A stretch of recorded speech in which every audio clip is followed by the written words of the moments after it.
Imagine a whole national football team gone in one night.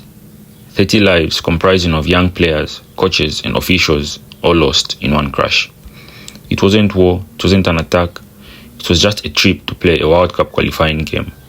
But for Zambia in 1993, that night became the saddest moment in football history. Zambia's team was very strong at that time. People believed they could qualify for their first World Cup. The country was full of hope. The players had already proved themselves before. At the 1988 Olympics, they shocked the world by beating Italy 4-0, with Kalusha scoring 3 goals. Now, in 1993, the dream was alive. The next big game was against Senegal. On April 27th, the team boarded a Zambian Air Force plane, a DHC-5 Buffalo. This was not a modern passenger plane. It was a military plane made to carry cargo and soldiers. By 1993, it was old. It had problems before and had even been stopped from flying at one point.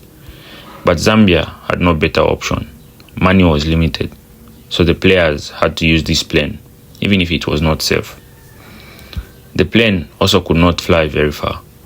Dakar in Senegal was about 4,000 kilometers away, too far for these aircraft to reach without more fuel. That is why they planned stops only to refuel. The first stop was Brazzaville in Congo, then Libreville in Gabon, and then on to Senegal. The players were used to this kind of travel.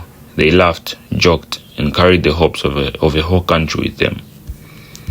But just after midnight in Libreville, things went wrong. As the plane took off, one engine caught fire. The pilot tried to shut it down, but by mistake, he switched off the good engine instead. The plane had no power left. It fell into the sea, only a few hundred meters from the shore. Everyone on board died. 30 people, the whole team, coaches and staff. In a single moment, Zambia had lost its golden generation of players. The pain also spread to local clubs. Many of the players were stars for Zambian teams. Power Dynamos lost 5 players. Nkana, which is called Red Devils, lost 4. Mufulira Wanderers, Cabo Warriors, and other clubs lost their best men too. It was not just the national team that was destroyed. The whole football system in Zambia was broken. When the news reached home, the country cried. Families lost their sons. Supporters lost their heroes. And the dream of the World Cup died with them. But one man was not on the flight. Kalusha, the captain and star player, was playing in the Netherlands for PSV Eindhoven. He was supposed to meet the team directly in Senegal. That is why he survived. But surviving meant carrying a heavy burden.